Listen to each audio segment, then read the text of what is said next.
Hey Joyriders, welcome back to the channel. We're back and we're outside because this is what you asked for. Glorious, dude. We're on a trail and we're gonna do a show on technical climbs, getting up stuff like this. Yeah, man. I didn't realize how important a shape exactly like this was in my life. I was having a lot of issues trying to drink myself to death. My wife-to-be had the wisdom to buy me a purple Zaskar, GT Zaskar. Dude, that was the bike!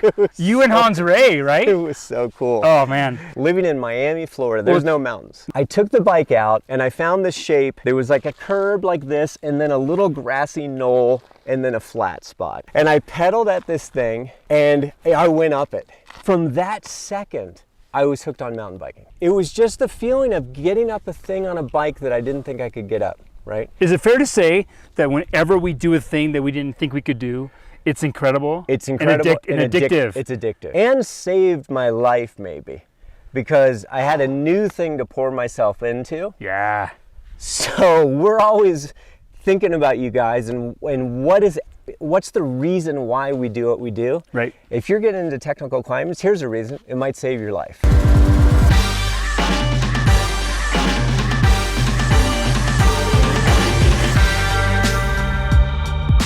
Well, there's no question that mountain biking has saved my life at least twice in my life. Yeah. At least twice. Same here. And so there's a lot of whys. There's a lot of more practical whys. Yeah, I got the coach whys. Okay. There's nothing wrong with walking. You know, I walk up this stuff a lot. That's fine.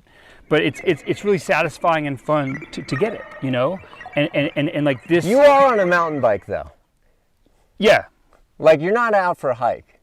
So when you have to get off, I'm just saying, like, I feel defeated when I get off. I don't want to, yeah.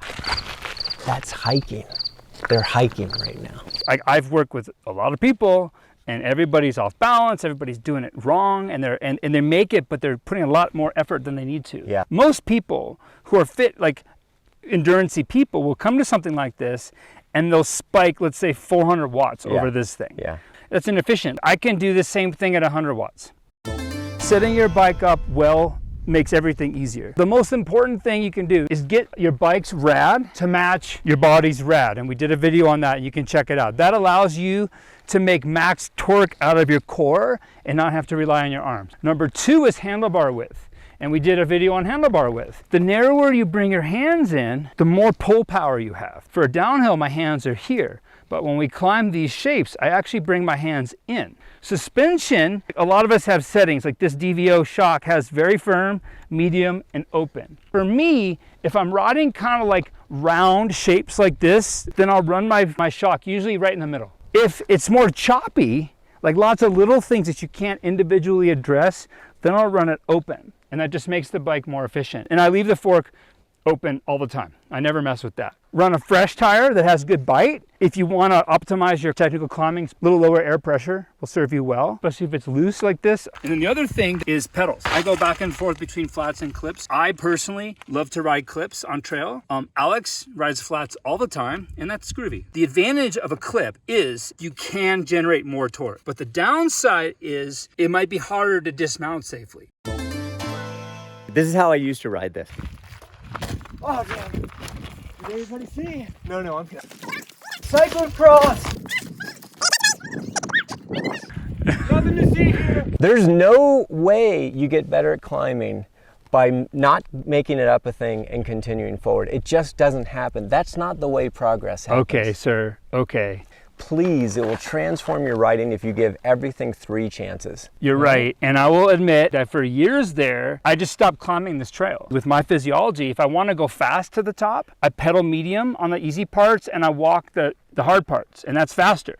So I've actually gotten out of the habit of riding these things. Yeah. But I know that it'll be more fun to ride them. It'll make me a better rider, and it'll really be neurochemically awesome. The number one biggest mistake that everybody makes in all riding is not being balanced in the middle of the bike. Your bike only handles perfectly when your center of mass is right on top of the bottom bracket. So you can see on flat ground, if you're sitting, your weight's pretty far back, which means front tire goes up it pretty easily, but you know how the back tire hangs up? That's from the back tire being too heavy. And then depending on your disposition, you either pedal harder or you fall off your bike. Like, where should your center mass be now? Your center mass is right in front of your S1 vertebrae. It's a big shift. If you make this shift, then the bike is evenly weighted, you have equal traction, and it melts through. The number 2 biggest mistake that everybody makes is they bend, they hunch over too much. And I know that all of you have been pedaling along, your legs are fine, you're going up a thing, and you get there, and then all of a sudden your legs stop pedaling. You know that one? They just stop. Yeah, it happens. It's electrical. Your brain's like, whoa, not cool. It knows you can hurt your arms with your legs. Yeah, it knows that these are weak. Okay. Right? Yeah. This stuff is insanely powerful. So when you come in and you're like, I need to make 1,000 units of kung fu violence from my hip, but your bicep is only capable of 100 units of kung fu violence, your brain will retard the signal to your leg. Oh, he's pulled his arms off. He's pulled his arms off. That's got to be disappointing to the big Russian. The third mistake that we all make for technical climbing is vision. We all stare at the danger. How many times have you all gotten to the top of a crux section and as soon as you get to the top you fall off the bike? It all happens because if you only look here, when you get here your brain's like, dude, we're done. So it's critical that we scan where we want to go, but then actually look to the future.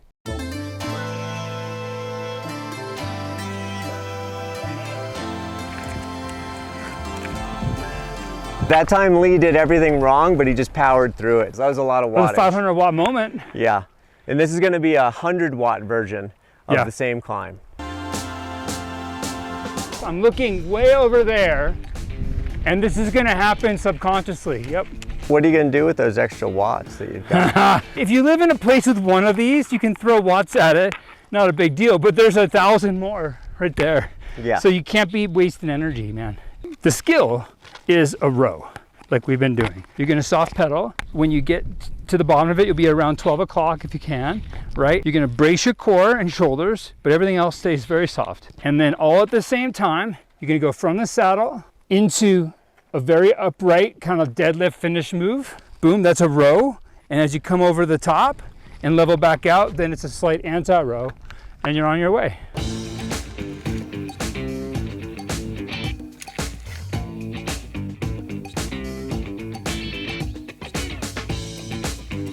I see it all the time with clients. I'm like, dude, just stand up taller and keep your arms straight. They achieve more torque through the pedals than they've ever achieved in their life. Unless you're like a single speeder or an old BMX racer, you have never used your full potential. You've never arranged your body in a way to allow it.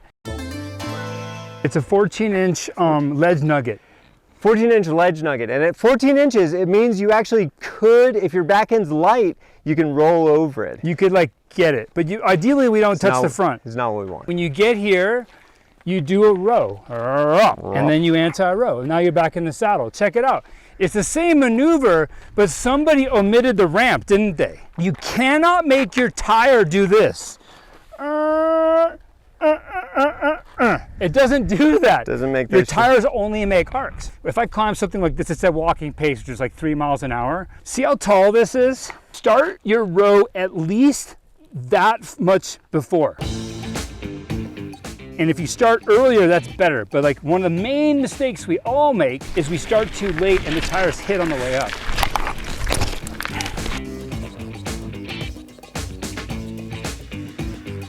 People are like, oh, how hard do you have to push?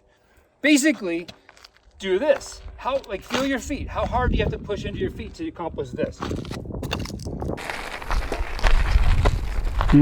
Nice, dude. Some of you guys don't have rocks, but you have roots. Good news, shapes are shapes. If you have one big root, that's one big shape like a ledge. It's the same. If you have a tangle of roots like this, it's like having a tangle of rock. We don't worry about the little things, we worry about the big thing. My suspension is open for this. I'm gonna make the big move, and I'm gonna let the wheels and the suspension just take care of the details. I'm also gonna say something when I do it, because proclamations of awesome make us better. I'm so good at this.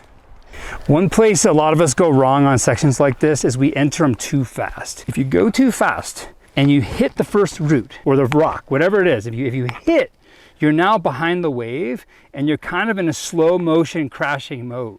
So I massively recommend coming in at a speed that you can control, where you can manage, and then actually accelerate through the obstacle. I've been riding here for over 15 years. This line just appeared. I've never climbed it, I've never thought about it, but I think today I'm gonna climb it, man. And so here's what I'm seeing. Like, I look from the side, it's about 45 degrees, which I know from experience that I can do. I'm clipped in, I'm physically committed. I don't wanna fall on my hip on this rock. And guess what? I'm gonna look way up there and I'm gonna get this thing, man. I'm not doing this for me, I'm doing it for everybody. Here we go. So!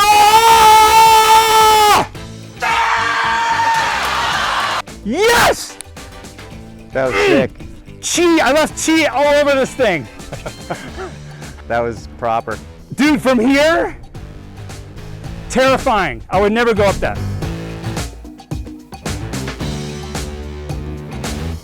So I've never done this before. I'm gonna do it now. I've already seen this part. I'm not gonna look at this anymore. I'm not gonna think about it. I'm gonna do this. I'm gonna make this. This is gonna happen. It's the same hip drive, but way more power. Just like instead of going up, it's gonna be like wah wah, right? Sup! Woo! Yeah, man. All right. You know what? My lizard, I'll be honest, was like, whoa, dude, whoa. That happened? You were surprised. I surprised myself. Guess what? I was like, I need more speed, but speed doesn't help.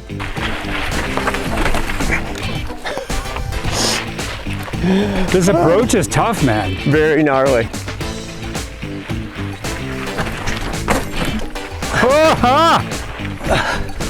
Smash! Dude, how did you make that happen? I smashed my chain ring in to give me that extra little bounce I needed. That's an option, right? That was a hard hit. That was an expensive move. I was late, you know? It's a proper hop to here. Yeah, yeah. It's scarred to hell. Especially uphill through the rocks, the chain. This is the part that's hard because you just can't get a really smooth run at it. Yeah, maybe I'll do it one more time. Yeah, just all you gotta do is get that See if I can anti-rope smooth it out. sooner, right? Yeah.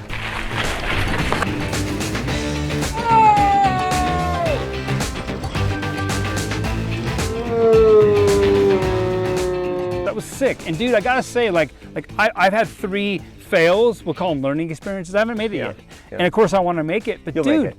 yeah, I'll get it. Yeah. But like, I'm like honestly stoked that you did it. Yeah. I have ridden with people that are not stoked when you do something.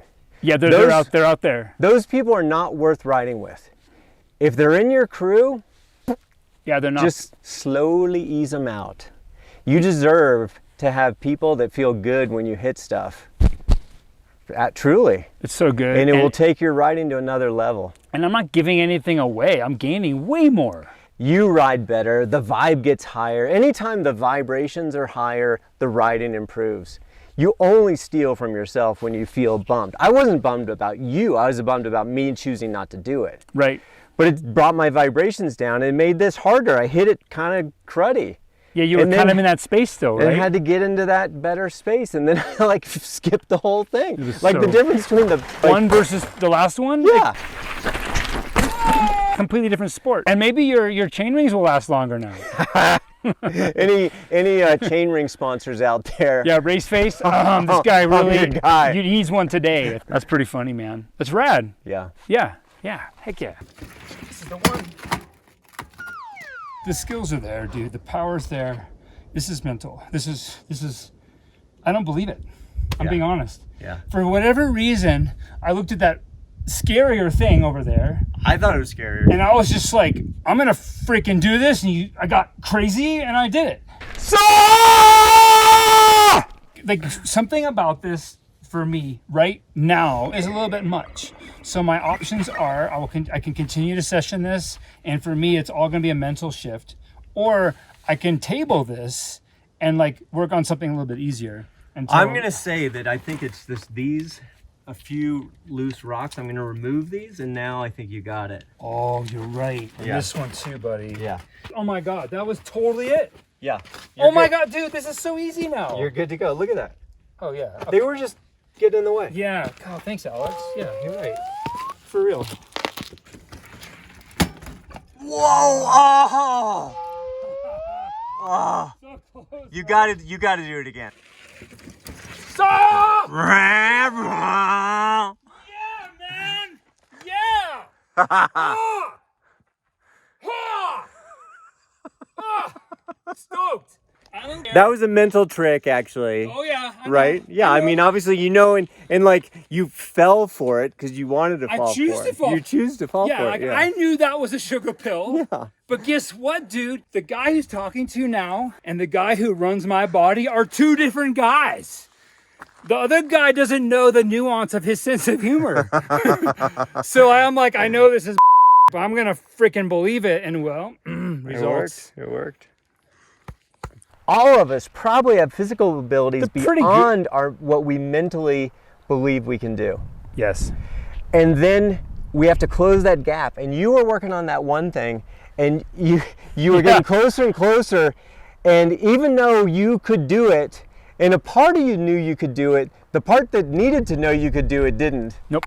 I saw those two things come together, and I thought, okay, he's got it now. And next rep, right over It's it, insane, perfect. right? I did not get fitter or stronger in those 5 minutes. No. It was 100% mental, dude.